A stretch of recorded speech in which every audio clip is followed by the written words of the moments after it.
آغا جان، میں آپ کو تقریباً 8 مہینے یا 1 سال سے سن رہا ہوں۔ پہلے میں علمی کتابی ایک انسان تھے، میں ان کا نام نہیں لینا چاہتا، لیکن آپ سمجھ چکے ہوں گے میں کن کی بات کر رہا ہوں۔ تو ان کو میں نے بہت سنا الحمدللہ، لیکن جب سے میں نے آپ کو سننا شروع کیا، اہل البیت کی محبت میرے دل میں اتنی بڑھ چکی ہے الحمدللہ رب العالمین، میں اس چیز کا بیان بھی نہیں کر سکتا ہوں۔ مجھے صرف 1-2 آپ سے کویشچن کرنا ہے، اور اس کے بعد مجھے آپ حق پڑھائیں گے، کلمہ پڑھائیں گے اللہ تعالیٰ انشاءاللہ۔ سر، جو سے انجینئر محمد علی مرزا صاحب جو سے ہیں، وہ بولتے ہیں کہ مصنف ابن شیبہ کی سر وہ جو سی روایت ہے کہ حضرت عمر نے جو سیدہ کے گھر میں کے باہر جا کر دھمکی دی تھی، وہ روایت بالکل جو سے وہ من گڑت ہے اور صحیح بھی نہیں ہے۔ تو میں نے تھوڑی سی تحقیق کی تھی اس چیز کے بارے میں، اور اس سند کے ساتھ بخاری میں بہت ساری احادیث ہیں اسی سند کے ساتھ، تو کیسے کہہ سکتے ہیں کہ وہ روایت جو سی ہے من گڑت ہے، اور اپنے سے وہ کیسے کہہ سکتے ہیں؟ وہ بولتے ہیں میں اس روایت کو مانتا ہی نہیں ہوں۔ کیسے نہیں مانتے؟ اس چیز کا مجھے مانیں گے تو پھنس جائے گا نا، تعصب کیا جائے گا، اس چیز کا مجھے آپ سے رپلائی جائے گی نا، بت ٹوٹ جائے گا، بت کو بچانا ہوگا۔ السلام علیکم ورحمۃ اللہ وبرکاتہ۔ اللہ سے دعا کرتے ہیں کہ آپ لوگ خیریت سے ہوں گے۔ تو اس ویڈیو میں انجینئر کا اسٹوڈنٹ سیاہ ہو گیا، تو ایک بھائی نے جو حسن الائری ہیں ان سے جو ہے کہا کہ مجھے جو کلمہ ہے وہ آپ پڑھائیں اور میں سیاہ ہونا چاہتا ہوں۔ تو اس سے ریلیٹڈ جو ہے یہ ویڈیو بنایا گیا ہے، اور یہ کیا معاملہ ہے اور یہ کیوں سیاہ بنا، اور اس میں جو ہے علی مرزا کی بھی کچھ باتیں اس نے بتائی ہے۔ تو آپ یہ ویڈیو ضرور دیکھیں اور جانیں کہ کیا معاملہ ہے، اور علی مرزا پر جو اگر کچھ الزام لگایا جا رہا ہے تو وہ کیا ہے۔ تو اللہ سے یہی دعا کرتے ہیں کہ اللہ ہم سب کو صحیح راستہ دکھائے اور ایمان پر رکھے، اور اللہ ہم سب کو اللہ اور اللہ کے رسول کے بتائے ہوئے راستے پر چلنے کے توفیق عطا فرمائے، آمین ثم آمین۔ نہیں، وہ بھی بتانے پہ حضرت عمر جو گئے تھے حضرت فاطمہ کے دروازے پہ، اور انہوں نے پھر جا کر آگ لے کے گئے تھے، اس کا بھی بتا۔ وہ یہ روایتیں کمزور ہیں، ہم نہیں مانتے ان روایتوں کو۔ مصنف ابن ابی شیبہ والی غلط روایتیں ہیں۔ اگر یہ روایتوں کو آپ صحیح مانیں گے تو سیدنا اس عمر کے بارے میں اگر یہ روایتیں سنی خود ہی پیش کریں گے تو پھر وہ کیا منہ دکھائیں گے کہ ایک چھوٹی سی بات کے اوپر جو ہے وہ اس لیول کا ایک ریونج نظر آنا وہ غلط ہے۔ ہم ان روایتوں کو صحیح نہیں سمجھتے۔ مولانا اسحاق صاحب کا بھی یہ موقف تھا کہ یہ روایت جعلی ہے،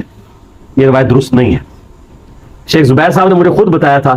کہ میں پہلے اس روایت کو صحیح سمجھتا تھا، لیکن مولانا اسحاق صاحب نے جب میری طرف پیغام بھجوایا تو میں نے اس پہ غور کیا تو میں بھی اس روایت کو صحیح نہیں سمجھتا۔ اگرچہ اہل حدیث اور غلام عثمان ظہیر اس روایتوں کو صحیح سمجھتے ہیں، اور الٹا وہ تعویل کرتے ہیں کہ اس میں تو حضرت فاطمہ کی بڑی شان بیان ہو رہی ہے کہ بھئی خلافت کے لیے مشورے حضرت فاطمہ کے گھر ہوتے تھے، تو جا کے حضرت عمر نے دھمکی لگائی۔ وہ شان کو لے کے بیٹھے ہوئے ہیں، ان کو یہ نہیں پتا کہ حضرت فاطمہ کو کس کیپیسٹی میں حضرت عمر دھمکی لگا سکتے تھے۔ ان کے باپ تھے، وہ چچا تھے، تایا تھے، کیا تھے، کسی کیپیسٹی میں بھی نہیں تھی بنتی۔ حضرت علی سے تو بات کر سکتے تھے، حضرت فاطمہ کو دھمکی نہیں لگائی جا سکتی تھی کہ میں تیرے گھر کو آگ لگا دوں گا باندھا میں نے اگر دیکھے۔ اور وہ کہتے نہیں دیکھے، اس میں انہوں نے یہ بھی کہا کہ آپ اللہ کے نبی علیہ السلام کی وجہ سے ہمیں اس دنیا میں سب سے بڑھ کے محبوب ہے، لیکن یہ جو کچھ آپ کے گھر ہو رہا ہے چلے یہ بات تو ٹھیک ہے، لیکن آگے اس طرح دھمکی تو نہیں لگائی جا سکتی۔ آج ہم صحابہ کے ناموں کے ساتھ رضی اللہ عنہ نہ کہیں تو یہ کہتے ہیں گستاخ ہو گیا، حالانکہ عربی کتابیں بخاری مسلم میں آپ کو 90% کہیں نام لکھے ہی نہیں ہوتا رضی اللہ عنہ، ان عائشہ ان ابی ہریرہ ڈائریکٹ حدیث شروع ہوتی ہے۔ ہم تو پھر بھی زیادہ دفعہ کہہ رہے ہوتے ہیں، اور جدھر صراحتاً دھمکی آ رہی ہے وہاں ان کو گستاخی نظر نہیں آ رہی، الٹا ان روایتوں کو ڈیفینڈ کر رہے ہیں۔ اگر ان روایتوں کو ڈیفینڈ کریں گے پھر حضرت عمر کو آپ ڈیفینڈ نہیں کر پائیں گے، پھر ہم تو ڈنگے کی چوٹ پہ کہیں گے کہ جو بندہ اس روایت کو صحیح مانتا ہے اس کو ماننا پڑے گا کہ حضرت عمر نے حضرت فاطمہ کی توہین کی ہے اور اس کی وجہ سے رسول اللہ کا دل دکھا ہے۔ دیکھیں اختلاف رائے اپنی جگہ ہے، حضرت ابوبکر کا بھی فدق کے مسئلے میں اختلاف ہوا ہے، لیکن حضرت ابوبکر نے دھمکی لگائی ہے کہ آندھا تو میرے پاس آئی تو میں تیرے گھر کو آگ لگا دوں گا۔ ان کو پتہ نہیں کتنا خطرناک کھیل کھیل رہے ہیں اس طرح کی باتیں کر کے۔ ان روایت کو صحیح مان بھی لیا جائے نا تو پھر حضرت علی کی پرسنالٹی پر بھی سوال تو کھڑے ہوں گے نا کہ یہ سارا معاملہ ہو رہا تھا تو حضرت علی کہاں موجود، تو یہ تو پھر عقلی کیا مطلب ہم موجود ہیں؟ مطلب حضرت فاطمہ کے ساتھ بھی دھمکیاں دی جا رہی ہیں، یہ سب کچھ ہو رہا ہے تو مطلب یہ ریئیکشن نہیں نظر آتا ہمیں اس قسم کا, اور یہ مطلب منطقی طور پہ سمجھ نہیں آتی یہ بات. یہ تو باتیں ان کو سمجھائے نا جو یہ روایتیں بیان کر رہے ہیں, ہم تو روایتوں کو نہیں صحیح سمجھتے. ہم تو کہتے ہیں کہ حضرت عمر کا جو غلام یہ روایت بیان کر رہا ہے وہ اس زمانے میں حضرت عمر کا غلام نہیں تھا جس زمانے کا یہ واقعہ ہے, وہ سند بیان کرے نا. دیکھیں صحابی بغیر سند کے کوئی رسول اللہ کی طرف بات منسوب کرے نا وہ ایکسیپٹیبل ہوتی ہے کہ کسی صحابی سے سنی ہوگی,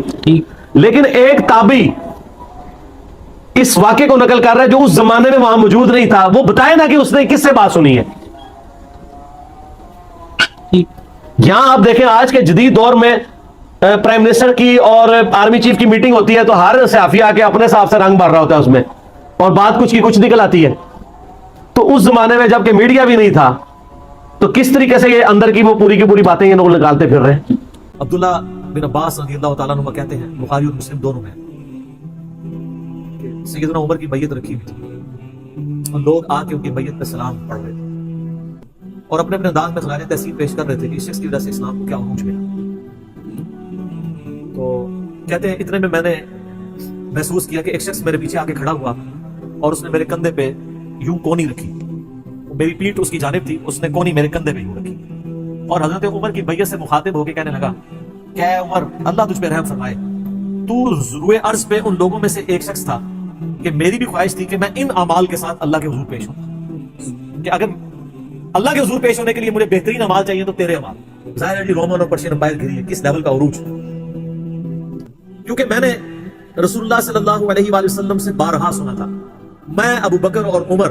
داخل ہوئے, میں ابو بکر اور عمر نکلے, میں ابو بکر اور عمر نے یہ کیا. تو مجھے بڑی امید تھی کہ تم اپنے دو ساتھیوں سے جا ملو گے, یعنی رسول اللہ اور ابو بکر کے ساتھ صلی اللہ علیہ وآلہ وسلم. یعنی نبی اسلام کے بعد سیدنا ابو بکر اور پھر حضرت عمر بھی وہیں پہ پہنچے. مجھے نبی اسلام کے اس فرمان سے لگتا تھا جس طرح آپ اپنی زندگی میں کہتے تھے نا, میں ابو بکر عمر, میں ابو بکر عمر, میں ابو بکر عمر, مجھے پتا تھا تم نے جا کے انہیں سے ملنا تھا اور دیکھنے قبر بھی ساتھ دونوں. تو عبداللہ ابن عباس کہتے ہیں کہ میں نے جب یوں مڑ کے دیکھا تو وہ سیدنا علی بن ابی طالب تھے جو حضرت عمر کی بیعت کے اوپر یہ کلمات پڑھتے تھے, میں ابو بکر عمر, میں ابو بکر عمر رضی اللہ عنہم اجمعین وعلیکم السلام اجمعین. اللہ تعالیٰ ہمارے دلوں میں خلفاء راشدین کی محبت, اہل بیت کی محبت راسخ فرمائے رضی اللہ عنہم اجمعین وعلیکم السلام اجمعین, اور قیامت والے دن حوض کوثر پہ ان کے ساتھ محشور فرمائے. آمین ثم آمین.